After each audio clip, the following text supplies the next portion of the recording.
तो आज का जो हमारा लेक्चर है CS201 का, इसका जो हमारा एजेंडा है वो ये है कि हम आज वेरिएबल्स के बारे में जानेंगे, उसके बाद डाटा टाइप्स के बारे में जानेंगे जी। ठीक है, अरिथमेटिक ऑपरेटर कौन कौन से हैं और प्रेसिडेंस ऑफ ऑपरेटर से क्या मुराद है। बहुत ही सिंपल सी चार चीज़ें हैं। मैथ का जो आपका बेसिक नॉलेज है वो इसके अंदर यूज़ होगा। याद करें ज़रा कि जब आप फिज़िक्स के न्यूमेरिकल्स वगैरह करते थे या मैथ के जब आप वर्डी प्रॉब्लम्स करते थे तो आप उसमें से पहले वैल्यूज़ को निकालते थे कि जी x बराबर फलां के है या x is equal to this one है।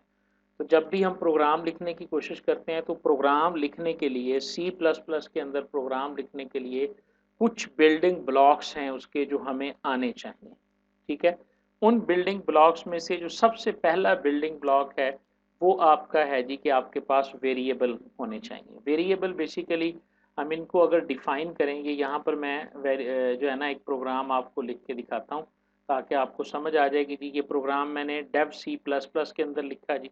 मैं इंक्लूड करूँगा आयो स्ट्रीम के नाम की फाइल को। ठीक है जी, उसके बाद यूजिंग नेम स्पेस std आप लिखेंगे। ठीक है, उसके बाद इंट मेन ब्रैकेट्स और ये वाला पोर्शन आपने एज इट इज़ लिखना है और आखिर पे आपने रिटर्न 0 लिख देना है जी। ये वाला हिस्सा जो प्रोग्राम का है जी ये आपने हर सूरत में लिखना ही लिखना है, बाकी जो भी करना है आपने बाद में करना है। इसकी तफसील भी इंशाल्लाह मैं आपको बता दूंगा। ये हमारा मेन फंक्शन है जहाँ से हमारा प्रोग्राम स्टार्ट होता है। कंपाइलर जो है वो यहाँ से आके प्रोग्राम की बॉडी के अंदर जो है ना वो एंटर होता है। तो दो चार चीज़ें यहाँ पे समझ लें जी। उसके बाद ये ब्रैकेट्स जो हैं, ये दो ब्रैकेट्स जो हैं ये body of the C program को शो करती हैं। इसके अंदर हम अपनी सारी स्टेटमेंट्स, अपना जो भी इस प्रोग्राम ने परफॉर्म करना है वो सारा हमने यहाँ लिखना है। ठीक है, इंट का मतलब क्या है ये बाद में हम डिस्कस करेंगे। रिटर्न 0 किस लिए यूज़ होता है इसको भी हम बाद में डिस्कस करेंगे जी। इसकी अभी आपको फ़िलहाल कोई ज़रूरत नहीं है, आप इसको इग्नोर कर सकते हैं जी। ठीक है जी। अच्छा जी, उसके बाद देखें जी, यहाँ पर हम एक वेरिएबल बनाते हैं जी। तो पहली स्टेटमेंट हम इसमें सीखते हैं जी आउटपुट की, सी आउट। और इसके अंदर मैं ये देखें जी, सी आउट आप लिखें जो अगर आप आउटपुट स्क्रीन के ऊपर प्रिंट करवाना चाहते हैं, क्योंकि ये बेसिक है, इसे इसे हमें सीखना पड़ेगा। और उसके बाद डबल कॉमास के अंदर आप जो भी मैसेज लिखेंगे, ठीक है, मसलन हम लिखते हैं जी this is our first program, हमने ये लिखा। और आपकी हर स्टेटमेंट जो है उसको ख़त्म करने के लिए आप कंपाइलर को बताएंगे जी कि आपने इसके ऊपर जो है ना वो सेमी कॉलन लगाएंगे। सेमी कॉलन को हम स्टेटमेंट डेलीमीटर कहते हैं जी। ठीक है, स्टेटमेंट डेलीमीटर, यानी ये देखें जी स्टेटमेंट, ये कुछ नाम है जो आपने पूछ सकते हैं जी। आप इस प्रोग्राम को लिखते हुए जो लफ्ज़ आपकी समझ में नहीं आ रहा आप उसको पूछ सकते हैं। ठीक है जी, ये मैंने बताया कि इसके अलावा आपने एज इट इज़ इसमें टाइप कर लिया करना है और उसके बाद इन चीज़ों की भी आहिस्ता आहिस्ता आपको समझ आ जाएगी। ये सेमी कॉलन जो है इसे हम स्टेटमेंट डेलीमीटर कहते हैं। ये जो करली ब्रेसेस हैं ये बॉडी ऑफ द प्रोग्राम को शो करती हैं। इंट मेन जो है, मेन जो है इसे हम कहते हैं कि ये प्रोग्राम का मेन फंक्शन होता है।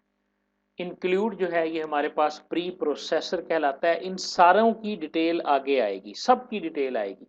फिलहाल अगर आप सिर्फ ये समझ लें कि आपने ये दो स्टेटमेंट्स और उसके बाद ये रिटर्न और दिस वन आपने एज इट इज़ टाइप करना है और उसके बाद जो है वो आपने इसको हेलो हेलो हेलो, हाँ जी आ रही है जी आवाज़, आप अपनी चेक करें जी राफिया, कोई आपके एंड पे मसला है जी। ठीक है, तो अब आप इसको कंपाइल कैसे करेंगे, एग्जीक्यूट के मेन्यू में जाएंगे, यहाँ पर कंपाइल के ऊपर क्लिक करेंगे तो आपको यहाँ पे स्टेटस नज़र आ जाएगा। कहते हैं जी फाइल का नाम पहले सेव करें, हम इसको सेव कर लेते हैं। मैं इसे डेस्कटॉप के ऊपर एक फ़ोल्डर बना लेता हूँ CS201 प्रैक्टिस के नाम से। ठीक है, और इसके अंदर मैं इस फाइल को सेव कर देता हूँ। ये मेरा फोल्डर आ गया जी। यहाँ पर मैं लिखता हूँ जी कि ये मेरा लेक्चर 3 है, उसकी हम लैब जो है ना वो कर रहे हैं। ये देखें, ये मैंने फाइल को सेव कर लिया। यहाँ पर मैंने कंपाइल किया तो मुझे अब ये इसका स्टेटस शो हो जाएगा जी कि ये फाइल कंपाइल हुई है नहीं हुई, या इसमें कोई एरर है, जो कुछ भी है वो सारे का सारा यहाँ पे स्टेटस आ जाएगा। स्टेटस आ गया जी, कंपाइलेशन के रिजल्ट आ गए, एरर 0 है, वार्निंग 0 है और आउटपुट फाइल जो है वो जनरेट कर दी गई है जिसका नाम lecture3.exe है। आपने अपने इंट्रोडक्शन टू कंप्यूटिंग के अंदर ये पढ़ा था कि जब हम हाई लेवल लैंग्वेज के अंदर कोड लिखते हैं तो हम जो कोड लिखते हैं उसे हम सोर्स फाइल कहते हैं। उसके बाद हम इसे कंपाइल करते हैं। कंपाइल करने के बाद हमारे पास एक ऑब्जेक्ट कोड जो है वो जो है ना वो बन जाता है, यानी इसे हम सोर्स कोड कहते हैं। और उसके बाद हमारे पास ऑब्जेक्ट कोड फाइल जो है वो बन जाती है। तो सी प्लस प्लस चूँकि एक हाई लेवल लैंग्वेज है, ठीक है, ये जो मैं प्रोग्रामिंग बना रहा हूँ जी, ये जो मैं प्रोग्रामिंग इसके अंदर बना रहा हूँ ना जी, ये डेव सी प्लस प्लस के नाम का आपके पास जो है ना वो कंपाइलर है। आपके एलएमएस के अंदर डाउनलोड के अंदर ये पड़ा हुआ है जिसको आप डाउनलोड कर सकते हैं। डाउनलोड करते वक्त आपने ये देखना है कि आपने 32 बिट को डाउनलोड करना है या 64 बिट को करना है। अगर आपकी विंडोज़ 64 बिट है तो आप 64 बिट वर्जन को डाउनलोड करके इंस्टॉल करेंगे। अगर आपकी विंडोज़ 32 बिट है तो फिर 32 बिट वर्जन। ये वाला कॉन्सेप्ट आपको याद होगा जी कि एक हाई लेवल लैंग्वेज के अंदर जो यूज़र कोड लिखता है वो सोर्स कोड कहलाता है, उसे बाद में कंपाइल किया जाता है तो ऑब्जेक्ट कोड बनता है। ये आपने थ्योरी में पढ़ा था। आज आप इसको प्रैक्टिकली देख लें कि जी ये देखें, ये मैंने एक सोर्स कोड लिखा, हाई लेवल लैंग्वेज की स्टेटमेंट्स लिखी, ये मेरी सी आउट की स्टेटमेंट है जो आउटपुट स्क्रीन के ऊपर ये वाला मैसेज जो है वो प्रिंट कर देगी। जब मैंने इसे कंपाइल किया तो आप देखें एरर्स भी ज़ीरो, वार्निंग भी ज़ीरो, और आउटपुट फाइल उसने एक जनरेट की है जिस फाइल का नाम lec3.exe है। इस फाइल का नाम हालांकि मेरा lecture3.cpp है। मैं आपको दिखाता हूं कि क्या वाकई ही ऑब्जेक्ट फाइल जो है वो क्रिएट हुई है या नहीं हुई। हम डेस्कटॉप पे जाते हैं और डेस्कटॉप के ऊपर अभी हमने जो फोल्डर बनाया था CS201 प्रैक्टिस का, तो आप यहाँ पर देख सकते हैं कि मैंने इसके अंदर एक फ़ाइल क्रिएट की थी, लेकिन इस वक्त मुझे यहाँ पर दो फाइलें जो हैं वो नज़र आ रही हैं जी। एक ये सोर्स कोड की फ़ाइल है और कंपाइल होने के बाद ये आपका ऑब्जेक्ट कोड जो है वो बना हुआ है जी। तो बेसिक स्ट्रक्चर समझने के बाद ये हमारा टॉपिक था। सबसे पहले हम देखेंगे कि वेरिएबल्स हमारे पास क्या होते हैं और डाटा टाइप्स हमारे पास क्या होती हैं। अगर आप अपने प्रोग्राम के अंदर वैल्यूज़ को प्रोसेस करना चाहते हैं, वैल्यूज़ के ऊपर काम करना चाहते हैं, तो आपको उन वैल्यूज़ को स्टोर करने के लिए वेरिएबल्स की ज़रूरत होगी। वेरिएबल आपके प्रोग्राम के अंदर ऐसे आइडेंटिफायर्स होते हैं और ऐसे यूज़र आइडेंटिफायर्स होते हैं, यानी यूज़र के बनाए हुए ऐसे आइडेंटिफायर्स होते हैं जिनको आप अपने प्रोग्राम के अंदर आर्जी तौर पर वैल्यूज़ को स्टोर करने के लिए इस्तेमाल करते हैं। ठीक है, ये वही स्ट्रक्चर है जो मैंने आपको बताया है। ये सारा उन्होंने वही करके दिखाया है जो मैं आपको दिखा चुका हूँ। ठीक है जी। और उसके बाद यहाँ से वो वेरिएबल्स की एग्जांपल जो है ना वो उसने लेनी शुरू कर दी है जी कि आपके पास ये वेरिएबल्स और डाटा टाइप्स जो है ना वो क्या होते हैं। ठीक है जी, ये देखिए यहाँ से वेरिएबल्स के बारे में बताया गया है जी कि during programming we need to store data. हम डाटा को स्टोर करना चाहते हैं क्योंकि हम डाटा को प्रोसेस करना चाहते हैं। मैथ का सवाल अपने जेन में रख लें, फिजिक्स का न्यूमेरिकल अपने जेन में रख लें कि हमें ये चाहिए होता था कि x is equal to 15, y is equal to 17। अब ये जो x इज इक्वल टू 15 हम लिखते थे तो वो जो x होता था वो हमारे पास वेरिएबल था। यही कॉन्सेप्ट प्रोग्रामिंग के अंदर यूज होगा। इस डाटा को स्टोर करने के लिए हम वेरिएबल्स का इस्तेमाल करेंगे। अगर हम टेक्निकल डेफिनेशन इसकी देखें तो वेरिएबल जो होती हैं आपकी मेमोरी के अंदर वो लोकेशंस को मार्क करता है जहां पर जाकर आपकी वैल्यू जो है वो स्टोर हो जाती है। क्योंकि जब आपका सीपीयू प्रोग्राम आपका चल रहा होता है तो आपका प्रोग्राम जो होता है वो मेमोरी के अंदर डाटा को स्टोर करता है। तो मेमोरी को जो हम मेमोरी हमारे पास क्या है, रैंडम एक्सेस मेमोरी है जिसके एड्रेसेस हैं। हमें उनके एड्रेसेस का तो पता कोई नहीं है कि मेमोरी का एड्रेस कौन सा है। तो हम जब वेरिएबल डिक्लेयर करेंगे तो मेमोरी के अंदर उतनी बाइट्स को एक नाम दे दिया जाएगा जो कि हमने वेरिएबल के अंदर रखा होगा। मेमोरी जो है ये डिफरेंट ब्लॉक्स में डिवाइडेड होती है जिसे हम होल्स के तौर पे देख सकते हैं। अब आप ये देखें कि आपके पास बॉक्सेस बने हुए हैं, जिस तरह एक अलमारी है और उस अलमारी के अंदर एक बॉक्सेस हैं और आप उन बॉक्सेस के ऊपर चिट लगा देते हैं कि इस बॉक्स का नाम ये है, इस बॉक्स का नाम ये जो हम उनको नाम देते हैं ना, ये बेसिकली हम ऐसे कह सकते हैं कि जैसे हमने वेरिएबल डिक्लेयर कर दिए। तो बिल्कुल यही फिनोमिना जो है वो प्रोग्रामिंग के अंदर वेरिएबल की डेक्लेरेशन या वेरिएबल के डेक्लेरेशन से मुराद लिया जाता है कि वेरिएबल को डिक्लेयर करने से मुराद यही है कि हम मेमोरी के अंदर स्पेस को रिजर्व कर लेते हैं जहां पर हमने वैल्यूज को स्टोर करना होता है। ठीक है जी, यहां तक बात की समझ आनी चाहिए जी सबको। वेरिएबल्स क्या होते हैं, फिर हम देखेंगे कि वेरिएबल्स को जब हम डिफाइन करने की बात करते हैं उस वक्त हमें क्या चीज चाहिए जी।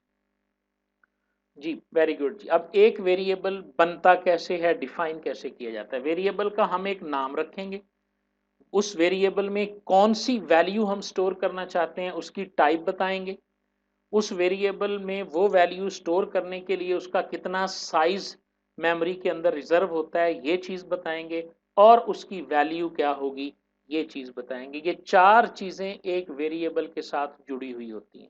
अब मैं आपको दिखाता हूं जी, यहां मैंने आके लिखा, ये देखें, int x is equal to 20 semicolon जी। अब इनको चार चीजों को पूरा कर लें जी। यहाँ पर इंट जो है ये स्पेसिफाई कर रहा है कि ये जो x वेरिएबल है इसके अंदर आप इंटीजर वैल्यू को स्टोर कर सकते हैं, और इक्वल के बाद मैंने 20 लिखा, तो आप चारों चीजें पूरी कर लें जी। x जो है ये नेम ऑफ द वेरिएबल है, और इंट जो है ये टाइप ऑफ द वेरिएबल है, और 20 जो है ये वैल्यू ऑफ द वेरिएबल है। अब आखिरी चीज रह गई कि इंटीजर वेरिएबल जो है वो कितनी स्पेस लेता है इस 20 को मेमोरी में स्टोर करने के लिए। तो ये चीज हम पढ़ेंगे कि हम डाटा टाइप्स के बारे में जब पढ़ेंगे, जो हमारा वेरिएबल और डाटा टाइप्स वाला है, इस इंट को हम कहेंगे data type. Data type tells the size of a variable and the type of value that the variable can be assigned। यानी वेरिएबल में मेमोरी में कितनी जगह लेगा ये भी हमें डाटा टाइप बताती है, और वेरिएबल में कौन सी वैल्यू स्टोर की जा सकती है ये भी हमें डाटा टाइप बताती है। तो हम पढ़ेंगे कि data types C plus plus language के अंदर कितनी किस्म की होती हैं। तो हम ये देखें जी, वेरिएबल्स का नाम है, उसके बाद टाइप है, उसके बाद साइज है, ये सारी चीजें अब हमने देख ली, और असाइनमेंट का ऑपरेटर भी हमने देख लिया। इक्वल के जरिए जो है वो हम वैल्यूज को असाइन करते हैं, किसी भी वेरिएबल को जब हम वैल्यू देने लगते हैं तो हम इक्वल का साइन बिल्कुल मैथ की तरह जो है वो हम इसको यूज करते हैं जी। ठीक है जी। अब आ गई बात हमारे पास डाटा टाइप्स की, कि डाटा टाइप्स फिर हमारे पास क्या है। ठीक है, डाटा टाइप जो है ये हमारे पास मस्ट, हर वेरिएबल के साथ एक डाटा टाइप का होना जरूरी है, क्योंकि डाटा टाइप क्या बताती है मैंने आपको बता दिया। वो बताएगी कि आपकी वैल्यू इंटीजर होगी, आपकी वैल्यू अशारिये पर यानी डेसिमल नंबर पर मुश्तमिल होगी, या आपकी वैल्यू करेक्टर डाटा के ऊपर मुश्तमिल होगी, क्योंकि आपने नाम भी स्टोर करना हो सकता है। अब नाम के अंदर तो वैल्यू नहीं ना स्टोर होती, अगर आप किसी का नाम स्टोर करना चाहते हैं तो जाहिर है वो करेक्टर वेरिएबल के अंदर आप उसको स्टोर करेंगे। तो ये चीज के उसके अंदर कौन कौन सी किस किस्म की वैल्यू स्टोर होगी, what type of value can be stored in a variable, and the that particular value, how much bytes can a particular value occupy in the computer memory। ये दो बातें जो हैं ये आपको डाटा टाइप बताएगा। और सी प्लस प्लस के अंदर जो डाटा टाइप्स हैं उनके नाम सुन लें जी। एक का नाम इंट है, एक का नाम शॉर्ट है, एक का नाम लॉन्ग है। ये जो तीनों डाटा टाइप्स हैं ये तीनों की तीनों जो हैं ये होल नंबर को स्टोर करती हैं, इनमें अशारिये वाली रकम आप स्टोर नहीं कर सकते। और देखें जी, इंटीजर डाटा टाइप के बारे में जो एक सवाल रह गया था वो ये है जी कि ये 4 बाइट्स में डाटा को स्टोर करता है जी। अब ये चारों बातें आप इस प्रोग्राम के अंदर पूरी कर सकते हैं जी।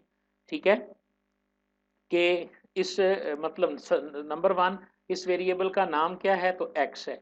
इस वेरिएबल की टाइप क्या है, इसकी टाइप इंट है यानी इंटीजर है। ठीक है, इसकी वैल्यू क्या है जी, इसकी वैल्यू 20 है। और ये मेमोरी में कितनी बाइट्स लेगा, तो ये मेमोरी में 4 बाइट्स जो है वो स्टोर करेगा। अब एग्जाम पॉइंट ऑफ व्यू से आपको क्या क्या चीज़ें याद होनी चाहिए तो वो अब आप देख लें जी। आपने सबसे पहले तो सी प्लस प्लस की जो डाटा टाइप्स हैं वो कौन कौन सी हैं ये देखें। आप गूगल करें ना तो वो आपको बताएगा जी, इंटीजर होती है 4 बाइट लेती है, फ्लोट होती है 4 बाइट लेती है, एक डबल है ये 8 बाइट लेती है, एक टाइप बुलियन है जो कि 1 बाइट लेती है। ठीक है, ये आपको बताया गया है कि इंटीजर, ये सारा कुछ आपकी इस बुक में मेंशन है। इंटीजर के अंदर आगे मजीद इकसाम है जो बताई गई हैं कि इंटीजर की एक टाइप शॉर्ट भी है, एक टाइप लॉन्ग भी है। इनके बारे में आपने जो है वो याद करना है, देखना है कि इंटीजर कितनी बाइट्स लेता है और उसकी मैक्सिमम और मिनिमम वैल्यू कौन सी स्टोर होती है, शॉर्ट जो है ये कितनी बाइट्स लेता है, वो कितनी बड़ी से बड़ी वैल्यू स्टोर कर सकता है, कितनी स्मॉल से स्मॉल वैल्यू स्टोर कर सकता है, ये सारा आपको इन हैंडआउट्स में मिलेगा। ये आपको याद होना चाहिए, ठीक है। जो लोग आईसीएस के बैकग्राउंड से आए हैं उन लोगों को याद होगा कि उन्होंने उन्होंने उनको याद होगा कि उन्होंने 2 बाइट पढ़े थे कि इंटीजर का साइज जो होता है वो 2 बाइट का होता है, ठीक है। तो ये ओल्ड जो कंपाइलर थे सी के, उनके अंदर इंटीजर 2 बाइट का होता था, लेकिन जो लेटेस्ट कंपाइलर है सी प्लस प्लस के अंदर, उसके अंदर जो इंटीजर है ये 4 बाइट्स का होता है। तो डेफिनेटली इसकी कैपेसिटी जो है वो भी बढ़ गई होगी जी, ठीक है। उसके बाद यहाँ तक बात की आपको समझ आ गई। ये एक छोटा सा प्रोग्राम उन्होंने लिख के दिखाया है। इस प्रोग्राम को ना मैं यहीं पे आपको जो है ना वो बताता हूँ जी। ये वेरिएबल x डिक्लेयर हुआ, ये वेरिएबल y डिक्लेयर हुआ, ये वेरिएबल z डिक्लेयर हुआ। मैंने लफ्ज़ यूज़ किया डिक्लेयर जी, ठीक है। तो मैं आपको बता देता हूँ कि एक वेरिएबल को डिक्लेयर कैसे किया जाता है जी। हाउ टू, यहाँ पर मैं आपको बताता हूँ जी। ये जो मैंने फाइल खोली हुई थी कि how to declare a variable, how to declare a variable। Declare भी आप इसको कह देते हैं और आप इसको डिफाइन का लफ्ज़ भी आप इसके लिए यूज़ करते हैं। वेरिएबल को डिक्लेयर करने का जो तरीकाकार है जी कि पहले आप डाटा टाइप लिखें, फिर स्पेस दें और उसके बाद आप वेरिएबल का नाम लिख दें। तो सिर्फ और सिर्फ ये, उसके बाद सेमी कॉलन लगा दें। ये आप समझ लें कि ये सिंटैक्स है आपके पास वेरिएबल को डिक्लेयर करने का। जिस तरह आप लिख सकते हैं जी इंट एक्स, तो ये भी एक वेरिएबल डिक्लेरेशन है। आप लिखें SHORT शॉर्ट वाई, चूंकि हम पढ़ के आए हैं कि शॉर्ट भी एक डाटा टाइप है। शॉर्ट वाई लिखें, ये भी एक वेरिएबल डिक्लेयर हो गया। आपने लिखा लॉन्ग और उसके बाद z लिख दिया, तो ये भी एक वेरिएबल डिक्लेयर हो गया। आप वेरिएबल एक लाइन में भी डिक्लेयर कर सकते हैं। मसलन आपने लिखा जी a कॉमा बी कॉमा सी, ये b लिखा मैंने, उसके बाद c लिखा और सेमी कॉलन लगा दिया। तो इसका मतलब क्या है कि ये मेरे 3 वेरिएबल जो हैं वो डिक्लेयर हो गए हैं और इनकी एक ही टाइप है, इंटीजर है। इसी तरह ये जो तरीकाकार है ये वेरिएबल को डिक्लेयर करना कहलाता है। जब हम वेरिएबल को कोई वैल्यू देते हैं, जैसे x इज इक्वल टू 20 मैंने लिख दिया, तो इसे हम कहते हैं कि ये हमने वेरिएबल को इनिशियलाइज किया। This is called variable initialization. First time जब आप वेरिएबल में पहली दफ़ा वैल्यू कोई रखते हैं तो इसे हम वेरिएबल इनिशियलाइजेशन कहते हैं। तो एक वेरिएबल को डिक्लेयर भी किया जाता है और इनिशियलाइज भी किया जाता है। ये 2 सेपरेट स्टेटमेंट में भी किया जा सकता है। और जिस तरह मैंने यहाँ पर किया int x is equal to 20, तो आपसे अगर कोई पूछे ये स्टेटमेंट क्या कर रही है, तो इसका जवाब होगा कि ये स्टेटमेंट वेरिएबल डेक्लेरेशन भी कर रही है और वेरिएबल इनिशियलाइजेशन भी कर रही है। दोनों को हमने एक ही जगह परफॉर्म किया हुआ है। डिस्कस करते हैं। इस प्रोग्राम में आप देखें ये 3 स्टेटमेंट जो हैं ये वेरिएबल डेक्लेरेशन की हैं। ये 2 जो स्टेटमेंट्स हैं ये वेरिएबल इनिशियलाइजेशन की हैं। और ये हमारे पास एक अरिथमेटिक ऑपरेशन परफॉर्म हो रहा है। अरिथमेटिक ऑपरेशन क्या है जी, x और y की वैल्यू प्लस होगी और z के अंदर उसका रिजल्ट स्टोर हो जाएगा। ये सी आउट हमने लिखा, ये x की वैल्यू प्रिंट हो जाएगी यानी स्क्रीन के ऊपर नजर आ जाएगी। ये y की वैल्यू को सी आउट कर देगा और उसके बाद ये z की वैल्यू को सी आउट कर देगा। तो जब हम इस प्रोग्राम को रन करेंगे तो हमारे पास हमें जो स्क्रीन पे लिखा हुआ नजर आएगा वो ये नजर आएगा जी कि x is equal to 5, y is equal to 10 and z is equal to x plus y which is equal to 15। इस तरह करके ये रिजल्ट जो है वो हमें नजर आएगा। मैं आपको ये प्रोग्राम जो है वो यहाँ पर करके दिखाता हूँ जी। इंट x लिखा मैंने, ठीक है जी। आपकी सहूलत के लिए मैं इसे जो है ना वो यहाँ से कॉपी कर रहा हूँ जी, ठीक है जी। ये देखें मैंने इस सारे प्रोग्राम को सेलेक्ट, ये मैंने यहाँ से कॉपी किया और ये सिलेक्ट नहीं हो रहा। अच्छा जी, चलें जी मैं दोबारा लिख देता हूँ। इंट x है जी, उसके बाद इंट y है, उसके बाद इंट z है और उसके बाद मैंने x इज इक्वल टू 5 लिख दिया, y की वैल्यू मैंने जो है वो 10 कर दी। उसके बाद z is equal to x plus y ये लिख दिया और उसके बाद मैंने सी आउट की जो स्टेटमेंट्स लिखी हुई हैं उनको अब मैं यूज़ करता हूँ जी। ये देखें सी आउट की जो स्टेटमेंट्स हैं मेरे पास,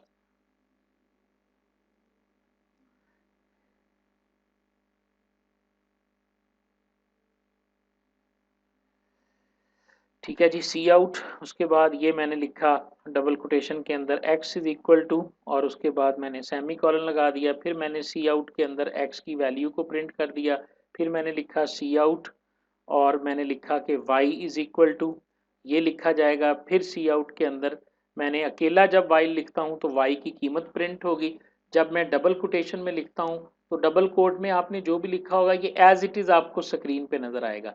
जब आप डबल कोट के बगैर वेरिएबल का नाम लिखेंगे तो फिर जो वेरिएबल के अंदर पड़ा हुआ है वो आपको स्क्रीन पे नजर आएगा। फिर मैंने लिखा सी आउट और यहाँ पर मैंने लिखा, ये देखें, z is equal to x plus y, और इसका रिजल्ट जो है वो किसके बराबर है, ये। अब आपको स्क्रीन के ऊपर क्या लिखा हुआ नजर आएगा कि z is equal to x plus y equal, यानी ये एज इट इज आपको उधर नजर आ जाएगा।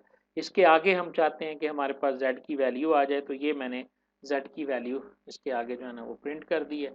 इस स्टेटमेंट को मैं फिलहाल एग्जीक्यूट नहीं करना चाहता। जिस स्टेटमेंट को आप एग्जीक्यूट नहीं करना चाहते उससे पहले आप 2 दफ़ा स्लैश लगा दें, इसे हम कमेंट्स कहते हैं। 2 दफ़ा स्लैश लगा देंगे तो ये वेरिएबल जो है ये अब इंक्लूड नहीं होगा। ठीक है जी। अब हम इसको कंपाइल करते हैं। ये देखें जी, मैंने इसको कंपाइल किया। अगर कोई भी एरर होगी इसको टाइप करते हुए, कोई देखें जी कोई एरर, कोई वार्निंग नहीं है। अब हम इसको रन करते हैं तो एक डिसेंट सा रिजल्ट हमारे सामने आएगा जी। x is equal to 5, y is equal to 10, z is equal to x plus y is equal to 15। तो ये देखें, ये हमारा प्रोग्राम बिल्कुल सही तरीके से जो है ना वो रन हुआ और हमें मतलूबा रिजल्ट जो है वो मिल गया जी। अब वो यहाँ तक बात की समझ आ गई होगी सबको जी। ये देखें जी, वो बता रहा है कि अगर आपने 3 लाइनों में से डिक्लेयर किया हुआ है तो आप इसे एक लाइन में भी डिक्लेयर कर सकते हैं। इंट देखें x comma y comma z, और आप इस तरह भी इसको डिक्लेयर कर सकते हैं जो मैं पहले आपको बता चुका हूँ जी।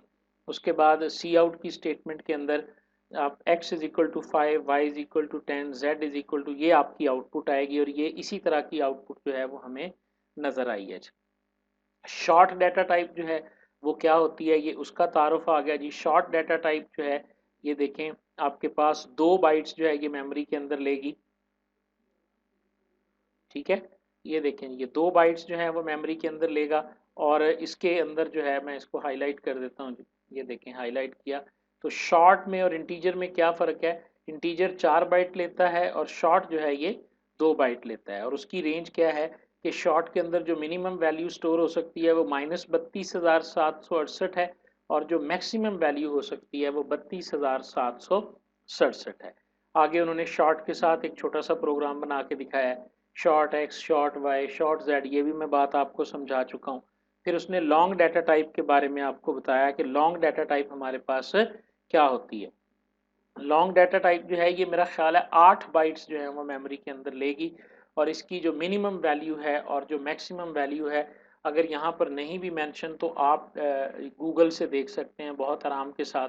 ये देखें, हम यहाँ पर अगर लिखें कि C++ और आगे लिखें लॉन्ग डाटा टाइप, तो आपको वो बता देगा जी कि लॉन्ग डाटा टाइप जो है ये मेमोरी में 8 बाइट्स लेती है, और मिनिमम वैल्यू भी लिखी हुई है साथ में।